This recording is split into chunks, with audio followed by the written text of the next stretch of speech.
It is the most enduring object in human history. It outlasts the empires that mint it.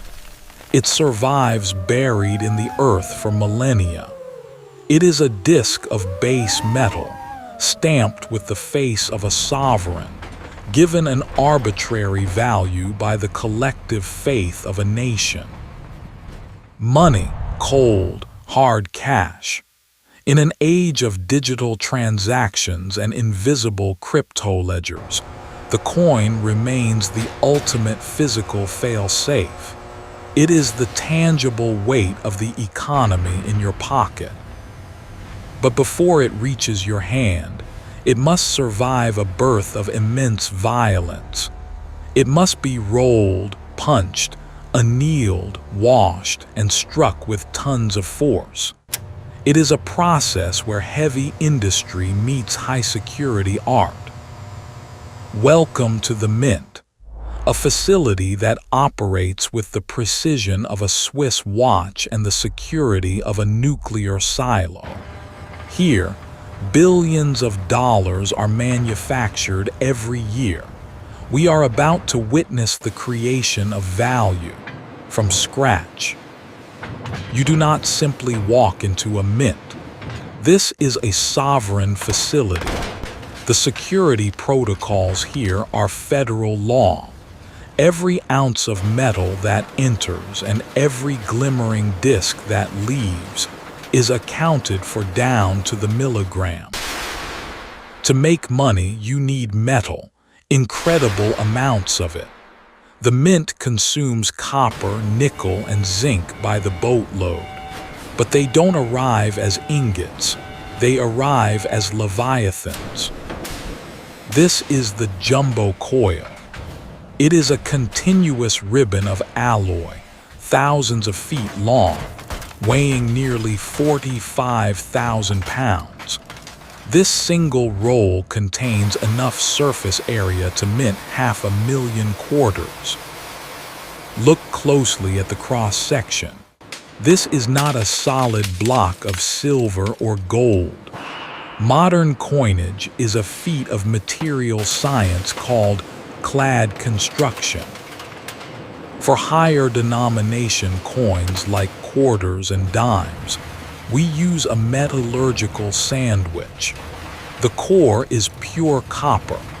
It provides the weight and the specific electromagnetic signature required by vending machines to validate the coin. If the conductivity is off by even a fraction, the machine spits it back. The outer layers are cupronickel, a blend of copper and nickel. This gives the coin its silvery shine and, crucially, its resistance to corrosion. A coin must survive decades of sweat, rain, salt water, and abrasion. Cupronickel is the armor that protects the currency. Handling these coils is deadly business. The metal is under immense tension, coiled tight like a spring. If the binding straps break prematurely, the coil can telescope or explode outward with enough force to cut a worker in half. The strip is fed into the straightener. Heavy steel rollers crush the memory out of the metal, flattening the curve of the coil. It must be perfectly planar. If the strip has waves or buckles, the coins will be varying thicknesses, and the vending machines of the world will reject them. The highway of money has begun. From this point on, the metal never stops moving. It flows from the loading dock into the belly of the beast, the blanking press. We are approaching the loudest room in the building, the place where the strip ceases to be a sheet and begins to become a coin. This is the heartbeat of the mint, the blanking press. It operates at speeds that blur the human eye, striking up to 400 times a minute. The continuous strip of metal is fed under a gang punch, a cluster of carbide tools harder than diamond. With every stroke, 20 perfect circles are sheared from the sheet. These are not coins, not yet. They are Type 1 blanks. They have no face, no tail, and no rim. They are simply raw discs of potential value. The press spits them out at a rate of 10,000 per minute. It is a river of copper and nickel. The violence of the punch generates immense heat. The friction is so intense that the blanks emerge hot to the touch. The edges are jagged, sharp enough to cut skin. But what is left behind is just as important.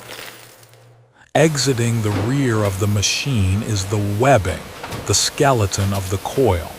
It is a lattice of empty holes. In any other industry, this would be waste. In the mint, waste is treason. The mint practices industrial cannibalism. Every ounce of this leftover webbing is fed immediately into a high-speed chopper. The scrap is shredded into confetti, collected, and shipped back to the supplier to be melted down and rolled into a new coil. The loop is closed. The efficiency is absolute. But we have a metallurgical problem. The blanking process was violent. It traumatized the molecular structure of the metal.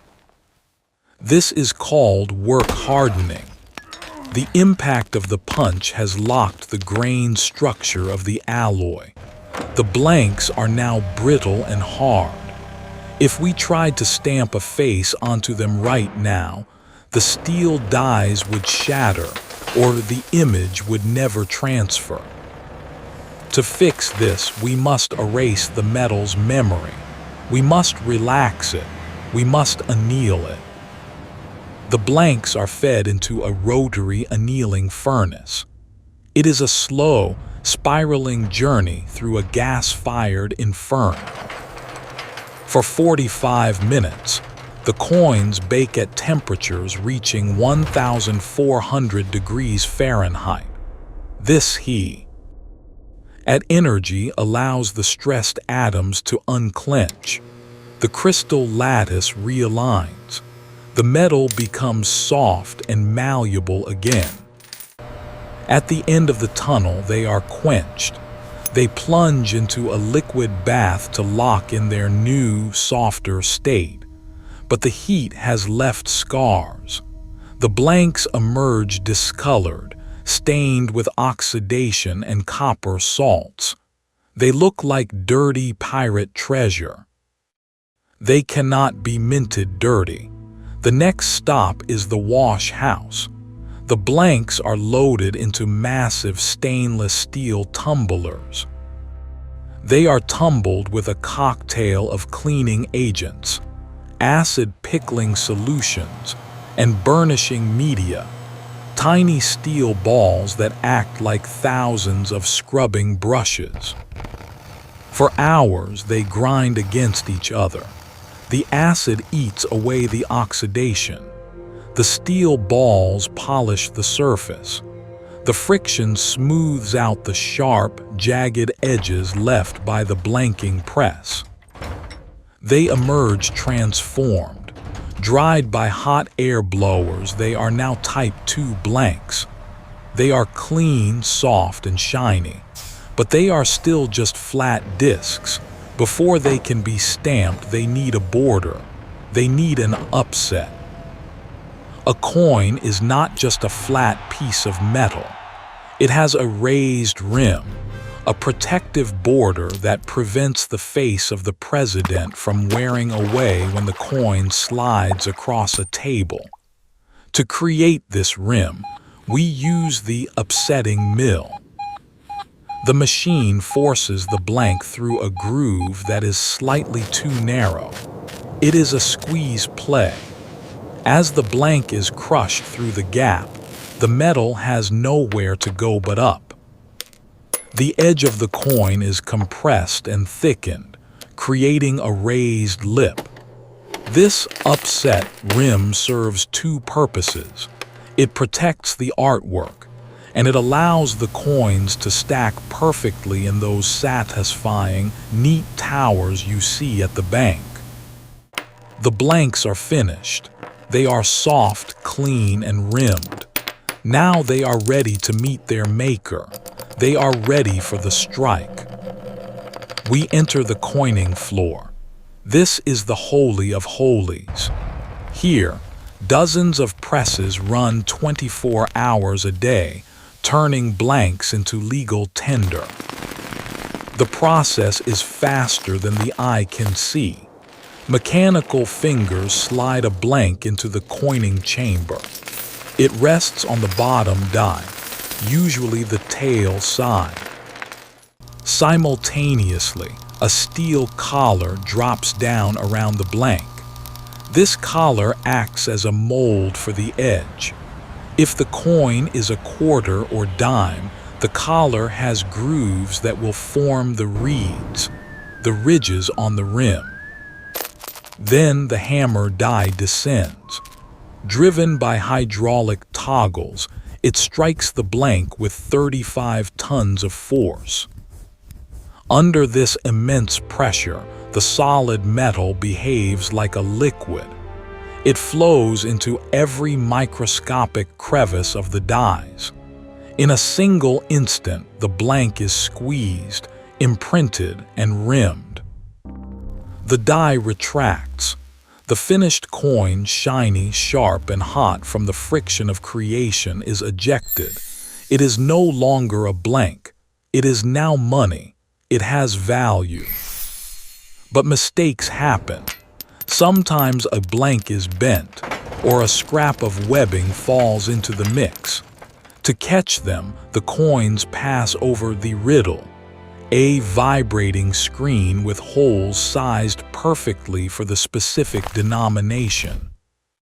Undersized pieces fall through. Oversized pieces get stuck. Only the perfect discs survive the shakedown. They are counted by high-speed optical sensors.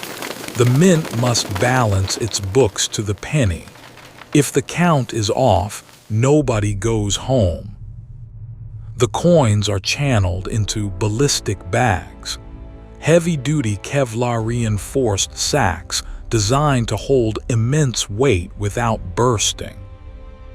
A single bag of quarters weighs nearly a ton and holds $50,000. They are sewn shut and tagged with a federal seal.